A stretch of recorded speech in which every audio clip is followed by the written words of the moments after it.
Good evening to all of you. Welcome back to my YouTube channel Bimla Jakhar commerce classes. आज हम class 11th का chapter number 1 करेंगे, जिसका नाम है बेसिक ऑफ अकाउंटिंग। पूरा थ्योरेटिकल चैप्टर है, यहीं से आपका बेस बढ़ना स्टार्ट हो जाएगा। ठीक है, सबसे पहले टॉपिक कवर करेंगे हम इसमें मीनिंग। अकाउंटिंग का मतलब क्या होता है। जैसे कुछ दशक पहले हम बात करते थे, अकाउंटेंट को कोई अकाउंटेंट बोलता ही नहीं था, हर कोई यही बोलता था मुनीम है। ठीक है, आपने भी देखेंगे मुनीम गिरी कर, तो आज वो मुनीम अकाउंटेंट बन गया है।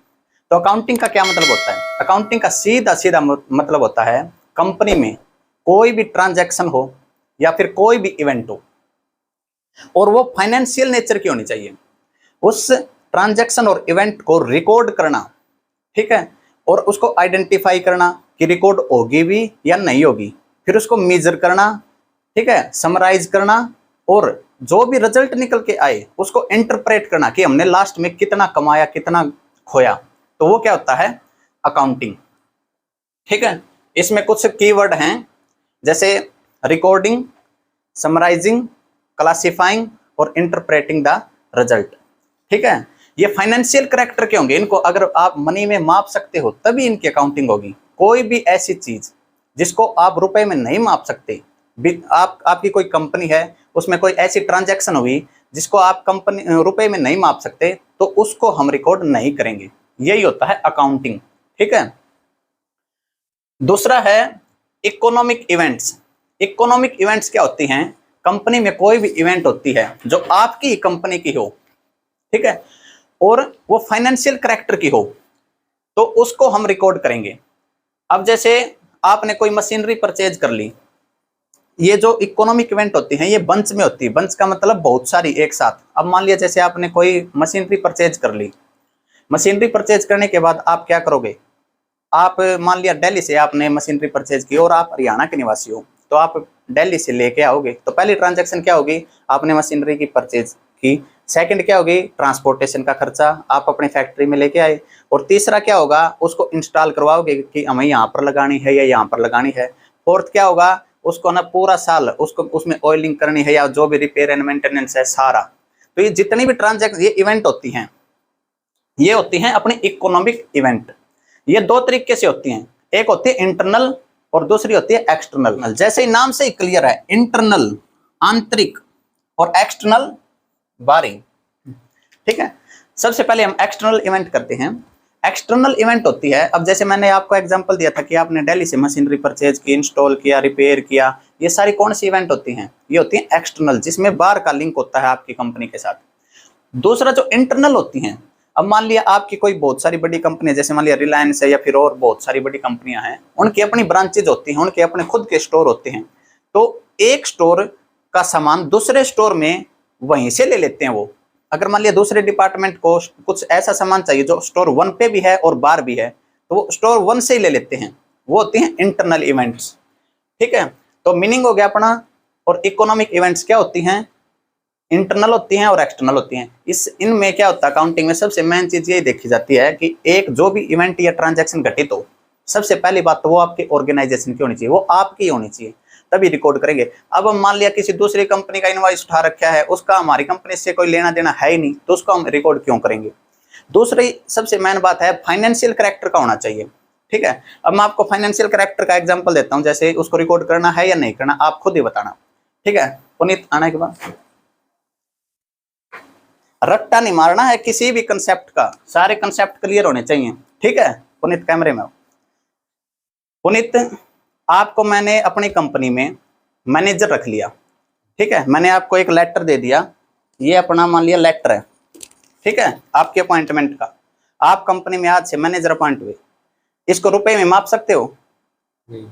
नहीं माप सकते, तो हम इसको रिकॉर्ड करेंगे? नहीं करेंगे। अगर मान लिया आपने 1 महीने काम किया, ठीक है, जैसे मई चल रही है, तो आपने 1 महीने काम किया, तो नेक्स्ट मंथ में मैं आपको सैलरी दूंगा। ठीक है, उस सैलरी को आप रिकॉर्ड करोगे? करोगे। पुनीत बताओ, आप उसको रिकॉर्ड करोगे? यस। क्यों करोगे बताओ? क्योंकि वो मेजर हो सकती है। वो मेजर हो सकती है। ठीक है, थैंक यू। तो कोई भी ऐसी इवेंट या ट्रांजैक्शन जो कंपनी में घटित होती है, अगर उसको आप रुपए में माप सकते हो, ठीक है। अब मान लिया आप ईमानदार हो, आप ईमानदार एम्प्लॉय हो, आपकी ईमानदारी क्या रुपए में मापी जा सकती है? नहीं मापी जा सकती, ठीक है। तो आप कितनी निष्ठा से काम करते हो उसको माप सकते हो? नहीं माप सकते। तो ये जो इवेंट होती हैं इनमें आप इनकी रिकॉर्डिंग नहीं कर सकते। अकाउंटिंग में रिकॉर्डिंग सिर्फ उसी की होगी जिसको आप रुपए में माप सकते हो, और वो आपकी ऑर्गेनाइजेशन की होनी चाहिए। वो दो तरीके से हो सकती है, या तो इंटरनल या फिर एक्सटर्नल। तीसरा हमारा टॉपिक है आइडेंटिफिकेशन क्या होती है, मेजरमेंट क्या होती है, रिकॉर्डिंग क्या होती है, और कम्युनिकेशन क्या होता है। देखिए सारे है ना एक ही, इनका सबका एक ही बेस है, ठीक है। इन सब का बेस क्या है कि फाइनेंशियल कैरेक्टर, और इनको मापा जा सकता है या नहीं मापा जा सकता। अब मान लिया मैं आइडेंटिफिकेशन कराऊं और मेजरमेंट कराऊंगा, तब आपको ये लगेगा इनमें फर्क क्या है, ठीक है। तो इन सब का एक ही बेस है कि फाइनेंशियल कैरेक्टर क्यों होनी चाहिए, और अपने क्या बोलते हैं अपने ऑर्गेनाइजेशन की होनी चाहिए, ठीक है। तो आइडेंटिफिकेशन में क्या है, आइडेंटिफिकेशन जैसे नाम से ही क्लियर है, जैसे नाम से ही क्लियर है, आइडेंटिफिकेशन करना, ठीक है, आइडेंटिफाई करना, ठीक है। तो आइडेंटिफिकेशन में क्या है कि डिटरमाइन करना कि what transactions to be record, ठीक है, कि कौन सी ट्रांजैक्शन रिकॉर्ड करनी है। अब जैसे मैंने आपको इकोनॉमिक इवेंट्स में ही बताया था कि कौन सी ट्रांजैक्शन को आप रिकॉर्ड करोगे, एक तो जो फाइनेंशियल कैरेक्टर की हो, और एक जो आपकी ही कंपनी की हो या ऑर्गेनाइजेशन की हो, ठीक है। तो जो रिलेट टू ऑर्गेनाइजेशन है और जो फाइनेंशियल कैरेक्टर है, ठीक है। दूसरा है मेजरमेंट, जैसे नाम से ही क्लियर, मेजरमेंट कि इसको मेजर कर सकते हैं या नहीं कर सकते। मान लिया रुपए में कर सकते हो आप किसी को, या पैसे में कर सकते हो, डॉलर में कर सकते हो, पाउंड में कर सकते हो, किलोग्राम में कर सकते हो। तो आप रिकॉर्ड उनको कर पाओगे या नहीं कर पाओगे, आपको ये देखना होता है, ठीक है। तीसरा है रिकॉर्डिंग। रिकॉर्डिंग में आपको है ना कुछ नहीं करना, सिर्फ और सिर्फ स्टेज 1 स्टेज 2 को फॉलो करना है। स्टेज 1 में है अपना आइडेंटिफिकेशन, स्टेज 2 में है मेजरमेंट। तो रिकॉर्डिंग में क्या होता है कि आप सबसे पहले ये बताओ कि आप उस ट्रांजैक्शन को आइडेंटिफाई कर लिया आपने, आप बोलोगे हाँ कर ली, ओके। नेक्स्ट, आपने मेजर कर लिया उसको, जी कर लिया। तो पहली कर आइडेंटिफिकेशन कर ली, मेजरमेंट कर ली, तो अब आप कर दो रिकॉर्डिंग, ठीक है। बहुत सारे बच्चे रिकॉर्डिंग या एंट्री को नहीं समझ सकते, समझ पाएंगे अभी, क्योंकि फर्स्ट लेक्चर है, ठीक है, बेस है सबका, और अकाउंटेंट के लिए न्यू है।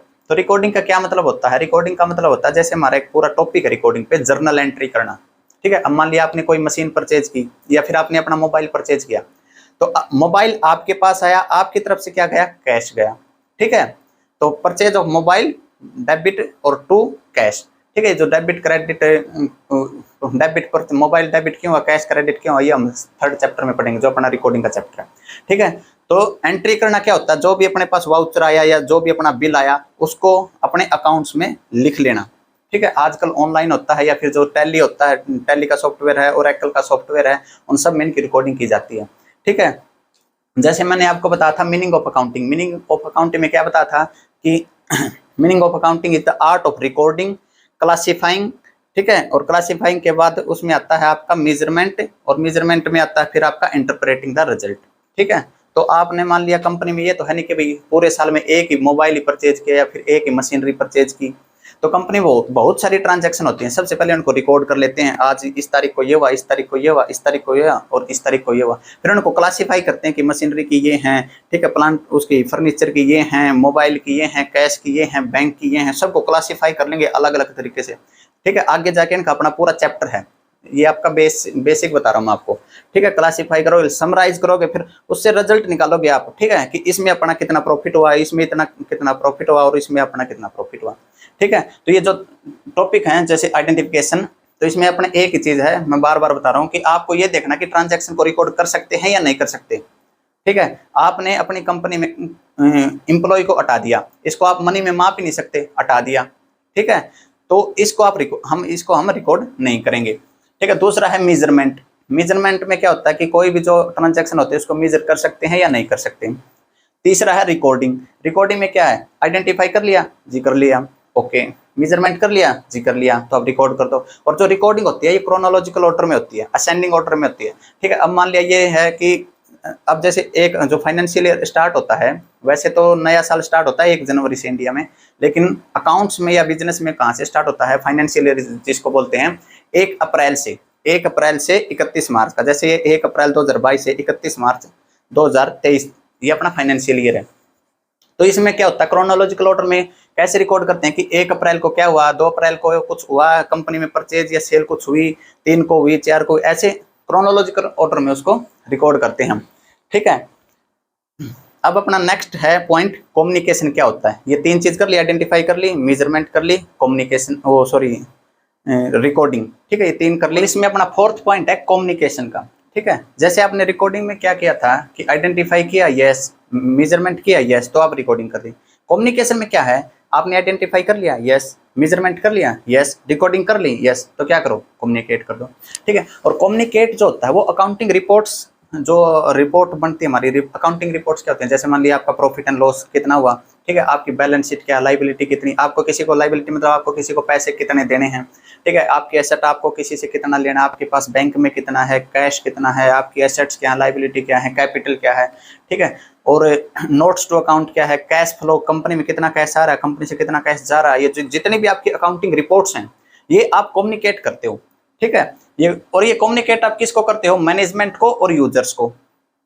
ठीक है, ये फिर ये जो मैनेजमेंट और यूजर्स को हम क्यों कम्युनिकेट करते हैं, सो दैट कि वो मतलब अपना डिसीजन ले पाए। ठीक है, अब मान लिया कंपनी में एम्प्लॉय अच्छे हैं, प्रॉफिट हो रहा है, सही काम कर रहे हैं, तो मैनेजमेंट क्या डिसीजन लेगी, आपको बोनस दे सकती है, ठीक है, आपको कैश इंसेंटिव दे सकती है, या फिर आपको दीपावली पे कोई गिफ्ट दे सकती है। तो ये सब जो होता है वो अकाउंटिंग रिपोर्ट्स के बेस पे ही निर्णय लिया जाता है। ठीक है, और जो ये यूजर्स होते हैं इसका एक अलग से टॉपिक है, अब मैं करवाऊंगा 5 मिनट के बाद आपको करवा दूंगा। ठीक है, कि यूजर्स कौन से होते हैं। और अकाउंटिंग रिपोर्ट्स जो होती हैं वो टाइमली बेसिस पर रिपोर्टिंग करनी होती है अकाउंटेंट को, मैनेजमेंट को। अब टाइमली बेसिस कुछ भी हो सकता है, मान लिया जैसे आप एक सप्ताह, आपका 1 सप्ताह का कितना खर्चा हुआ पार्टिकुलर, उसको 1 सप्ताह में आप कम्युनिकेट कर सकते हो। ठीक है, आप महीने में कर सकते हो, आप 6 महीने में कर सकते हो, ठीक है, आप साल में कर सकते हो। ठीक है, आप मोटा मोटा तौर पर लगाओ। अब मान लिया जैसे कोई चाय का ठेला लगा रखा है किसी ने, ठीक है, कंपनी के बाहर या हॉस्पिटल के बाहर, तो वो क्या करता है, वो जब भी मान लिया हॉस्पिटल से फोन आया उसके पास कि 2 चाय भेज दो, ठीक है, तो क्या करता है, ये नहीं करता कि 2 चाय भेजी और 20 रुपये वहीं से ले आया।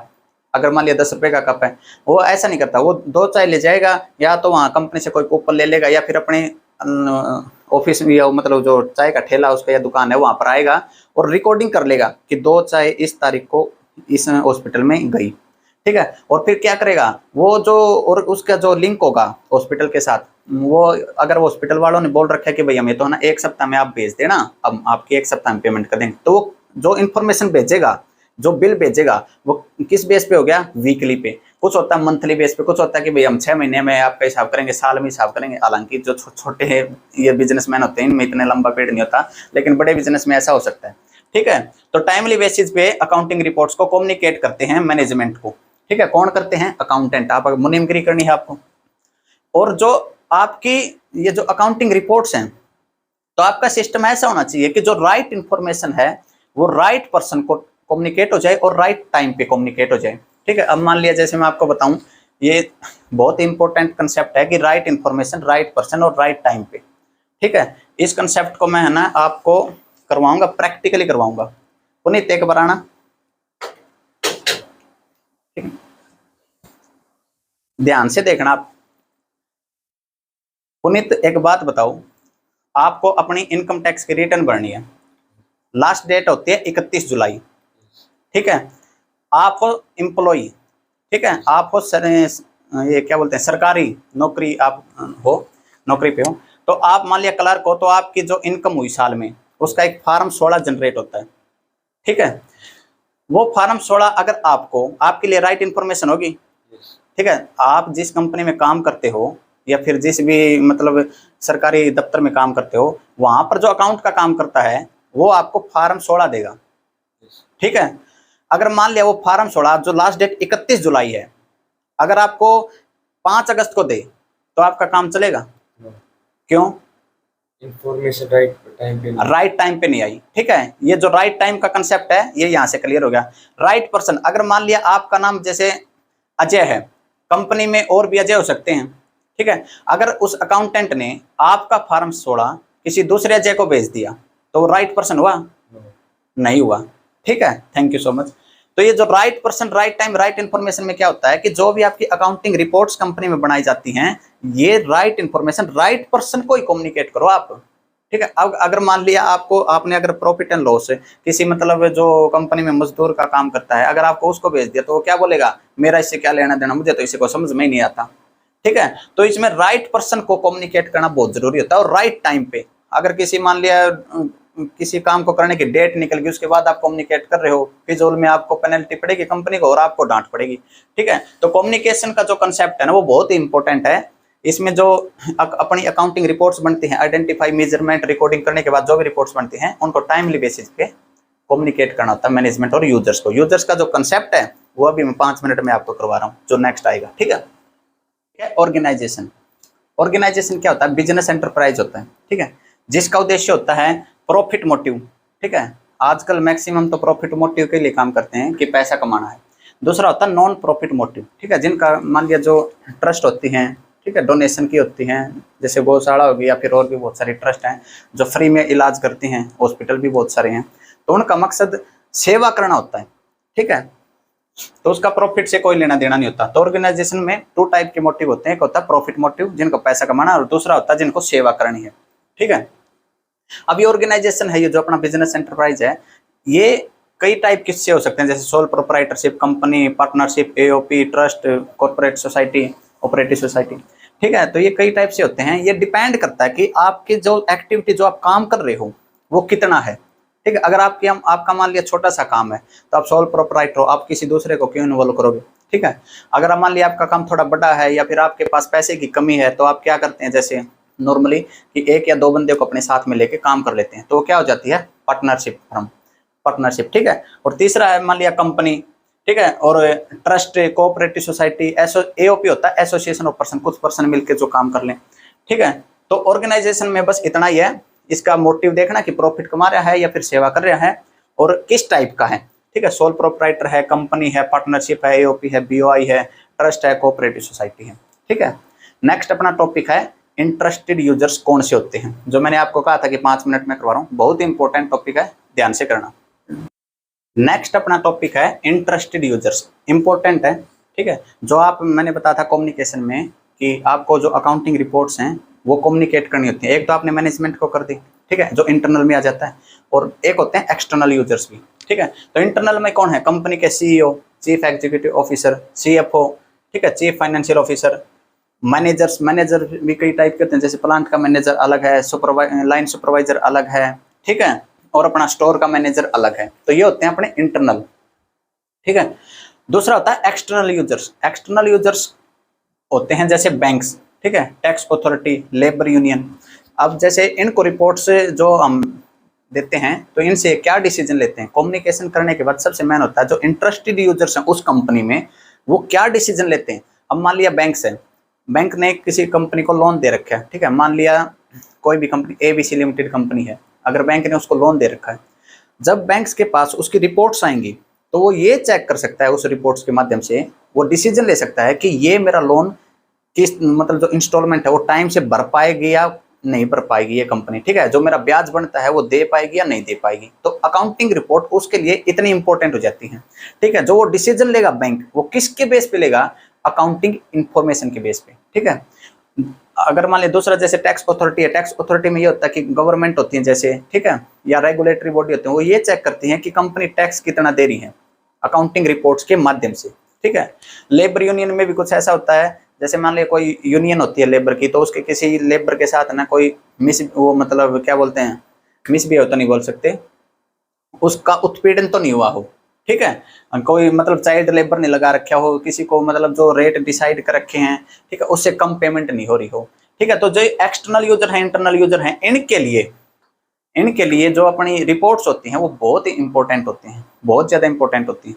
ठीक है, अगर मान लिया आपने किसी कंपनी में रुपए लगाने हैं, ठीक है, आपको इन्वेस्टमेंट करनी है किसी भी कंपनी में, तो आप ये तो है नहीं कि आंख बंद करी और कंपनी में 1 लाख इसमें लगा दिए, 2 लाख इसमें लगा दिए।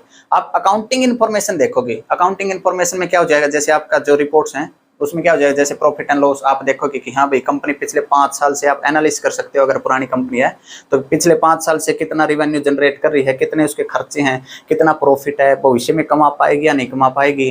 ठीक है, तो उस हिसाब से आप इन्वेस्ट कर सकते हो। ऐसे क्रेडिटर्स होते हैं, ठीक है, और ऐसे ही डेटर होते हैं और ऐसे ही मालिक होते हैं, वो सब अपना, जैसे टैक्स अथॉरिटी भी होती हैं, गवर्नमेंट भी होती हैं, वो सब यही देखती हैं अकाउंटिंग रिपोर्ट्स में कि उनके लिए क्या डिसीजन लेना है उनको।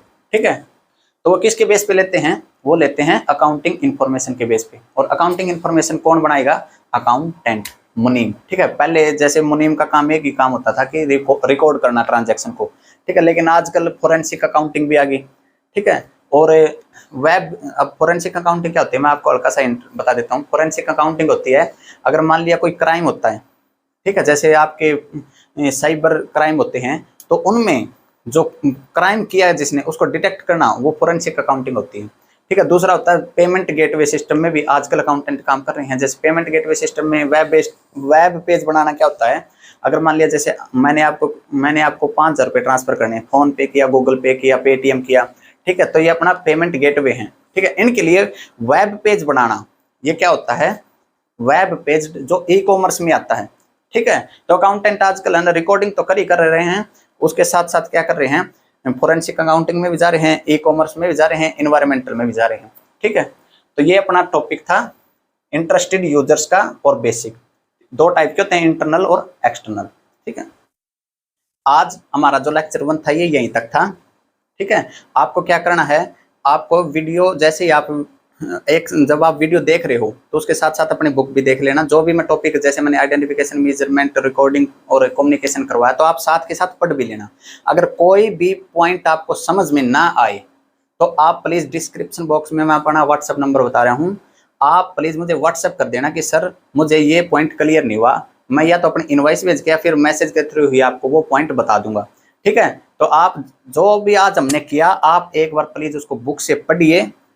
कल जो नेक्स्ट लेक्चर है हमारा, हम उसमें रिकॉर्ड करेंगे कि अकाउंटिंग इन्फॉर्मेशन की क्वालिटेटिव करेक्टरिस्टिक्स क्या होती हैं, प्रिंसिपल सोर्स कैसे होता है, और जो बेसिक टर्म क्या होती हैं। ठीक है, बेसिक टर्म में जैसे कैपिटल क्या होती है, ड्राइंग क्या होती है, डेटर कौन होते हैं, क्रेडिटर कौन होते हैं, ठीक है, सेल क्या होती है, रिवेन्यू क्या होता है, एक्सपेंस क्या होता है, एक्सपेंडिचर क्या होता है, प्रॉफिट क्या होता है, गेन क्या होता है, ये सारी चीज़ें हम पढ़ेंगे। और थर्ड लेक्चर में आपके सारे क्वेश्चन करा दूंगा मैं, और टेस्ट योर अंडरस्टैंडिंग जो आपकी 5 हैं वो सारी करवा दूंगा। अगर कोई भी परेशानी आए तो आप बेझिझक, सभी से रिक्वेस्ट है, बेझिझक एक बार बता देना। आपका इवन ए सिंगल डाउट आपके माइंड में नहीं रहना चाहिए। ठीक है, तो आज के लिए इतना ही। बहुत बहुत धन्यवाद। राधे राधे, अपना ख्याल रखिए।